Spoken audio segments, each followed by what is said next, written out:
noches, mis queridos hermanos. Dios me los bendiga grandemente. Hoy vengo a hablarles del libro de Gálatas, pero antes vamos a orar para poner esta lectura en las manos de nuestro Señor Jesucristo, para que sea Él guiándome a través de su palabra. Amado Padre Celestial, Dios eterno, te doy gracias, Señor. Gracias por esta noche. Gracias porque me permite, Señor, estar en tu presencia. Gracias porque me escogiste como un instrumento para llevar de esta palabra, Señor. En esta hora, Señor, te pido que tomes el control de esta lectura. La pongo en tus manos, Señor, para que seas tú guiándome. Amén. Como les dije anteriormente, hoy vamos a hablar del libro de Gálatas. Este libro es una epístola, es decir, es una carta y contiene un total de 6 capítulos y 149 versículos. Este libro lo escribió Pablo el apóstol, probablemente después de completar su primer viaje misionero. ¿A quién fue escrito? A los cristianos en Galacia, provincia romana ubicada en la parte central de lo que hoy es Turquía, para denunciar y corregir falsas enseñanzas que se filtraron en la iglesia que Pablo y Bernabé habían establecido anteriormente. Los falsos maestros insistían en lo que los cristianos gentiles tenían que guardar, las leyes, es decir, rituales y judíos. Pablo, en respuesta a estos ataques, escribió a los Gálatas para defender su integridad personal como apóstol y reafirmar su amor. ¿Desde dónde fue escrito? Desde Antioquía de Siria.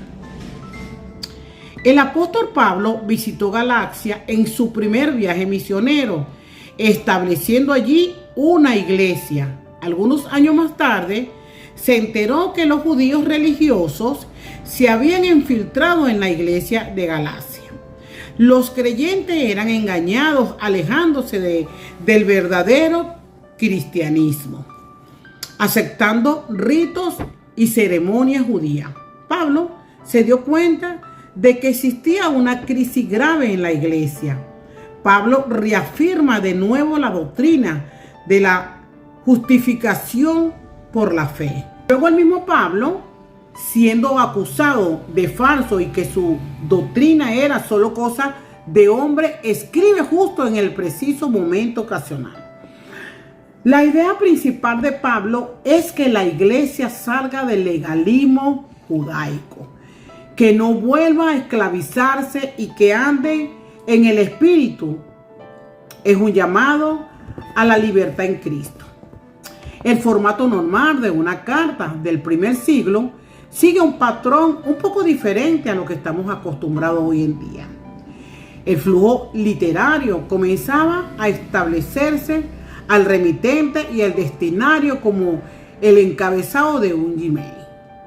A esto usualmente le seguía un saludo breve y una acción de bendición o acción de gracia antes de proceder el contenido principal de la correspondencia. Pero esto no era una carta normal.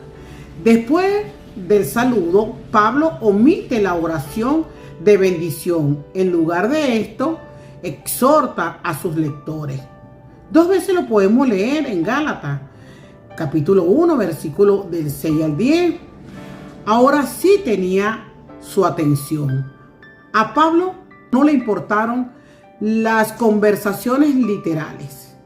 Él quería rescatar a su amado Gálatas del peligro de seguir un falso evangelio. Pablo procede con un dramático y apasionado relato de su propio encuentro con Cristo.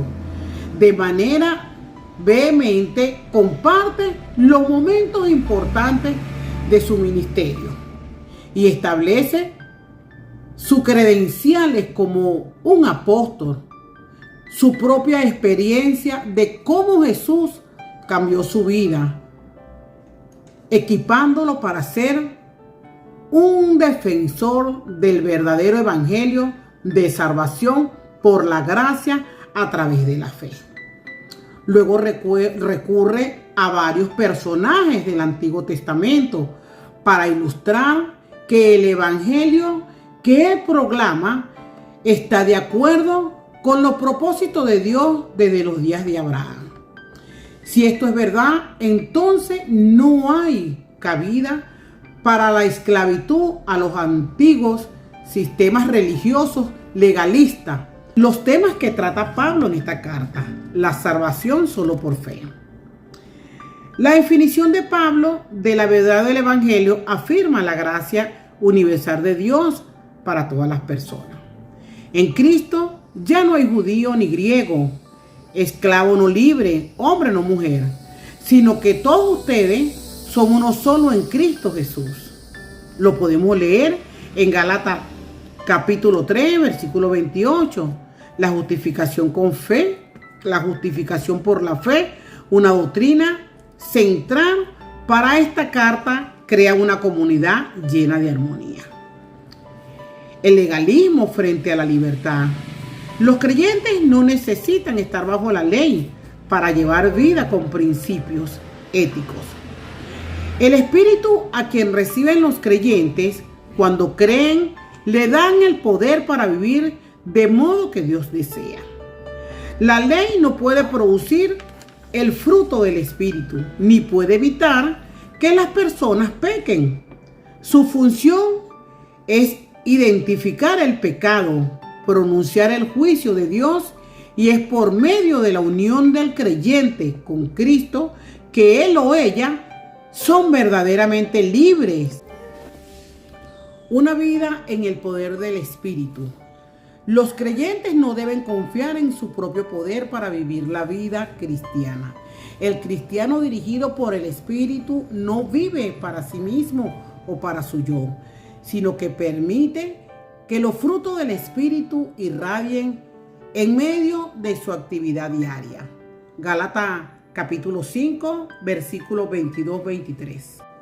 Mis hermanos, esta carta de Pablo a Gálatas sigue vigente en la actualidad. Es importante la leamos para no desviarnos del verdadero evangelio de Cristo, de mantenernos libres. Buenas noches, mis hermanos. Dios me los bendiga.